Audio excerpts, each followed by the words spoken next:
আমরা দক্ষিণ পন্থাও না, উত্তর পন্থাও না, আমরা বাংলাদেশের পন্থা, আমরা মধ্যপন্থা, মধ্যপন্থীতে বিশ্বাস করি। সেই জন্য বাংলাদেশের সকল রাজনৈতিক দল, রাজনৈতিক শক্তি এবং সকল জনগণের প্রতিনিধিত্বকে নিয়ে যারা রাজনীতি করে তাদের সাথে কথা বলছি। কারণ আমরা একটা গণমানুষের সংগঠন হিসাবে বাংলাদেশ জাতীয়তাবাদী রাজনৈতিক দল আমরা একটা গণমানুষের দল হিসাবে বাংলাদেশ জাতীয়তাবাদী দল বিএনপিকে মনে করি, এবং সেই হিসাবে আমরা সকল মানুষের সাথে, সকল রাজনৈতিক দলের সাথে আমরা আলাপ আলোচনা করতে চাই এবং এই দেশের রাজনীতিতে একটা সৌহার্দ্যপূর্ণ পারস্পরিক সৌহার্দ্যপূর্ণ অবস্থান আমরা সৃষ্টি করতে চাই, যাতে সকল রাজনৈতিক দলগুলোর মধ্যে আদর্শিক ফিলোসফিক মতপার্থক্য থাকলেও সবাই যাতে জাতীয় স্বার্থে এক জায়গায় বসতে পারি, সেরকম একটা এনভায়রনমেন্ট, একটা আবহাওয়া আমরা সৃষ্টি করতে চাই, পরিবেশ সৃষ্টি করতে চাই, যার লক্ষ্যে আমরা সকল পন্থার সাথে আলোচনা করছি। এখন ইসলামপন্থী দল হিসাবে যাদেরকে আপনারা অভিহিত করছেন, হ্যাঁ, তারা তো বাংলাদেশের রাজনীতির একটা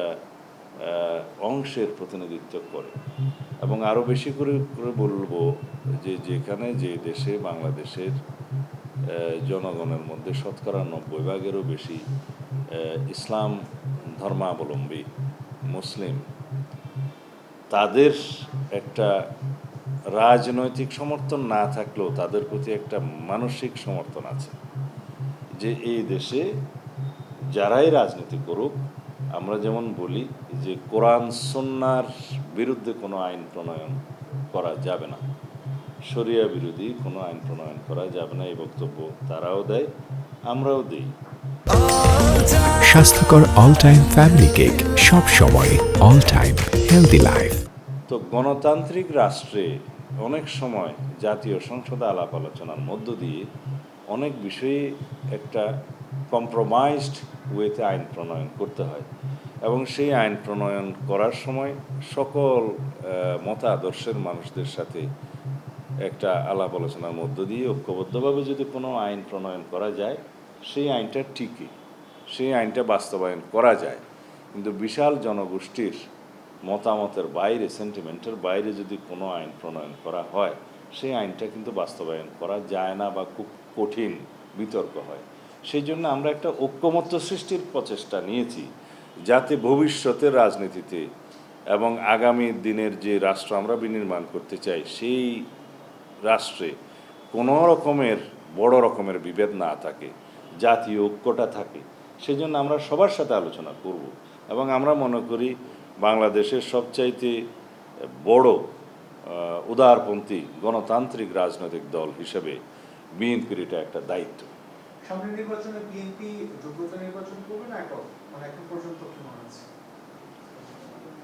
এটাকে জোটবদ্ধ বলবো কিনা জানি না, তবে আমাদের সাথে যারা যুগপৎ আন্দোলনে শরিক ছিলেন বিগত ফ্যাসিবাদ বিরোধী আন্দোলনে, তাদেরকে সাথে নিয়ে আমরা নির্বাচন করব, এটা আমাদের অঙ্গীকার ছিল, প্রতিশ্রুতি ছিল, এখনও আছে। এর বাইরেও নির্বাচন যেহেতু পরিবেশ সৃষ্টি হয়ে গেছে, নির্বাচনের একটা সময়সীমা নির্ধারণ হয়ে গিয়েছে, তফসিল ঘোষণার আগ পর্যন্ত একটা পর্যায়ে